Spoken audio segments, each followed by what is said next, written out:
I tried making pasta with a cream sauce. It's homemade, so please enjoy it while it's still warm. But the dish she served had a terrible smell. I hesitated to take a bite because it just didn't smell right. Aren't you going to eat it? Don't you like my cooking? Are you trying to be difficult? Holly asked, seeming upset, as if she wanted to make me feel guilty. When Holly left the table, I quietly switched my plate with my son Aiden's. I hoped I was just being overly cautious. Aiden took a big bite without hesitation, but immediately after, he collapsed backward, foaming at the mouth.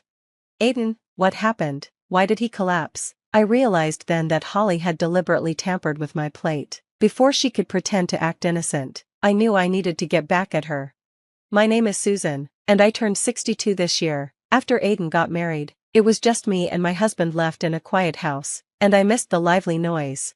One day, Aiden looked troubled as we talked about his married life. Mom, the truth is, my wife's cooking isn't very good. What are you talking about? You should just be grateful she cooks for you. I am, but I just can't eat it, Aiden admitted.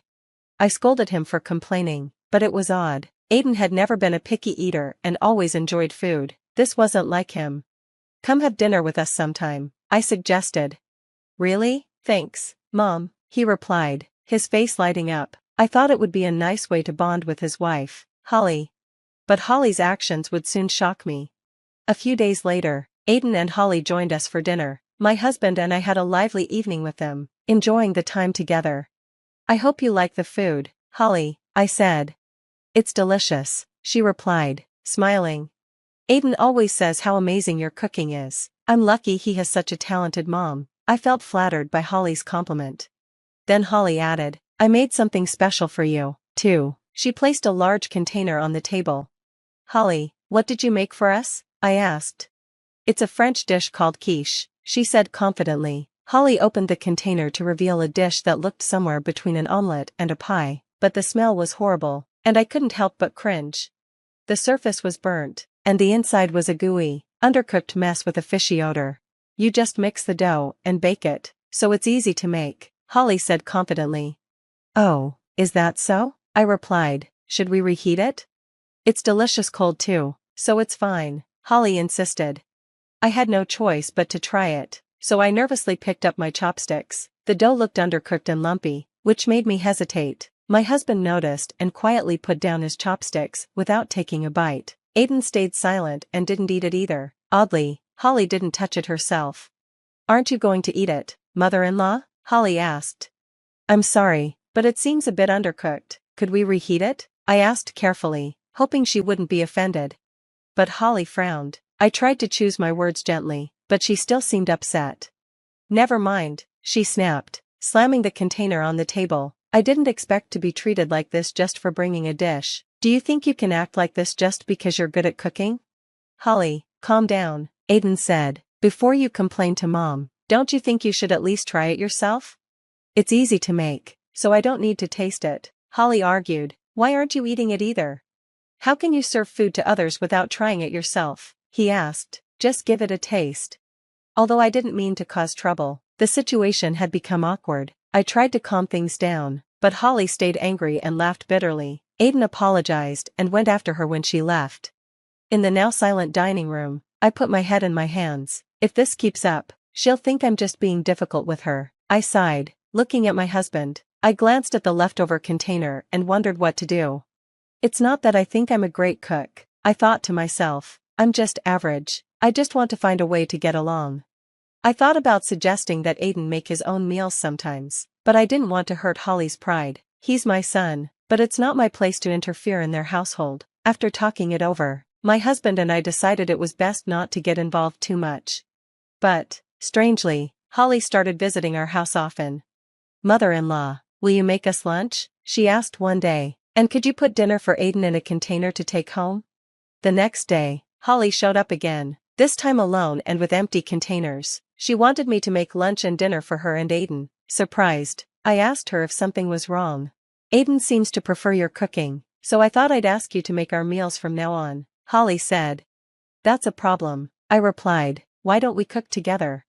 No, you're just going to make that disgusted face again, she snapped. You're just giving me a hard time.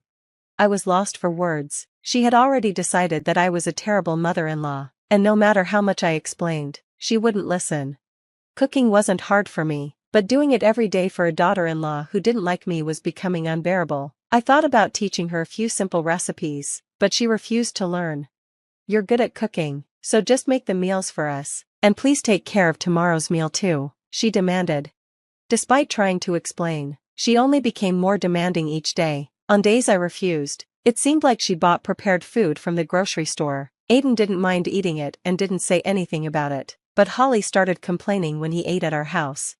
"Aiden's been spoiled by you. He just eats store-bought food now. He's always loved food since he was a kid, but he hardly eats my cooking. He's just trying to hurt my feelings," she said. Holly started coming to our house almost every day for lunch and would ask for dinner for Aiden as well. Eventually, she started asking me to make Aiden's lunch and deliver it in the morning, which left me feeling frustrated. I talked to Aiden about it, asking him to do something about Holly coming to our house so much, but instead, he started giving me money for their meals so he could avoid Holly's cooking. "If you're paying so much, why not have Holly learn to cook?" I asked, but Holly said it hurt her feelings, and she refused to listen. Things got worse when Holly found out that Aiden was giving me money for food.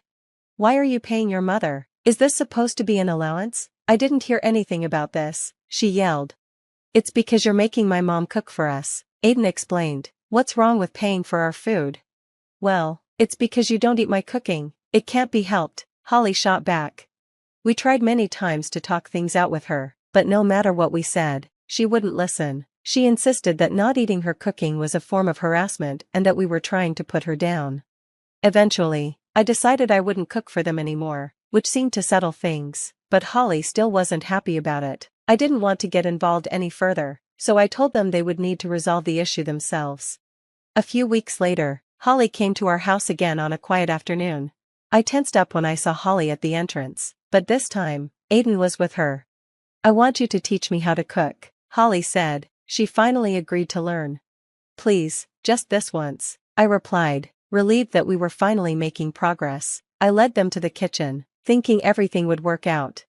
Holly said she had brought her own ingredients and seemed more motivated than before, but when I tried to help, she suddenly kicked me out of the kitchen. Then, for some reason, she also kicked Aiden out.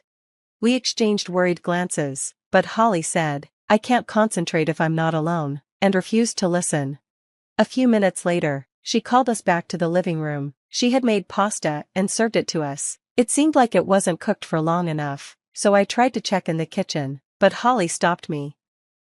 "I want you to teach me how to cook," Holly said. She finally agreed to learn. "Please, just this once," I replied, relieved that we were finally making progress. I led them to the kitchen, thinking everything would work out. Holly said she had brought her own ingredients and seemed more motivated than before, but when I tried to help, she suddenly kicked me out of the kitchen. Then, for some reason, she also kicked Aiden out. We exchanged worried glances, but Holly said, "I can't concentrate if I'm not alone," and refused to listen. A few minutes later, she called us back to the living room. She had made pasta and served it to us. It seemed like it wasn't cooked for long enough, so I tried to check in the kitchen, but Holly stopped me. "Mother-in-law, what's wrong? Please try it while it's still warm," she said. I hesitated. The pasta with cream sauce didn't look as bad as before, but when I mixed it with a fork, I noticed strange objects in the sauce. At first, I thought it was something like leftover dough, but it smelled like an air freshener. Aiden tried it next to me. He looked surprised and said, "It's delicious." He seemed genuinely impressed. "Wow, it's good, Holly. You've learned to make this kind of food?" Holly replied, "I always cook properly. Even my mother-in-law won't refuse it." Aiden laughed and said, "Mom, it's just normal pasta," but usually, Holly would yell at him for such a rude comment. This time, though, she didn't care and just urged me to eat quickly. The more I mixed the pasta, the stronger the strange smell became, and I hesitated. "Why won't you eat it? You just want to make me look bad, right?" Holly asked. "No, that's not it," I started to say, but then Holly's phone rang, and she hurried out of the room to take the call.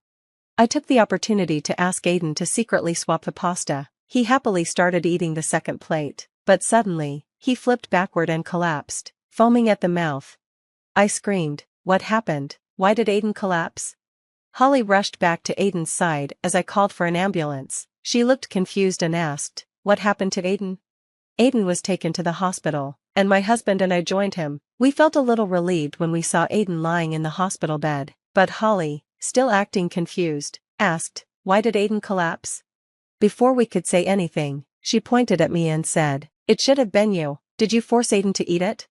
"What on earth are you talking about?" I asked, shocked. "Holly, what did you do?" My husband and I were trying to get answers from Holly, but she just kept accusing me. She said the most outrageous thing. "You insulted my cooking, so I thought I'd get back at you," she said coldly. "Get back at me?" I asked, confused. She continued, "It's also my mother-in-law's fault that Aiden won't eat my cooking. Aiden has always been on her side." Neither Aiden nor I had ever tried to do that, but Holly seemed to think we hurt her feelings. "Yes, you did," Holly replied. "That's why I thought everything would be peaceful if my mother-in-law wasn't around." It became clear that Holly had put something harmful in the pasta she served me. The white residue in the sauce turned out to be detergent. Luckily, no one was seriously hurt, but if things had gone wrong, Aiden could have been in a much worse condition. Aiden should have noticed the strong smell, but I couldn't just sit by when things went beyond simple cooking issues. "If you think it would be better if I wasn't around, all you had to do was try harder at cooking," I said, "but as long as I'm here, Aiden will always be on my side." Holly didn't seem to understand how serious things were, and I was disappointed by her attitude. My husband shook his head in disbelief at her childish response. "That's enough, Holly," he said. "I'd like to talk to your parents too." "What? Why?" Holly asked, confused.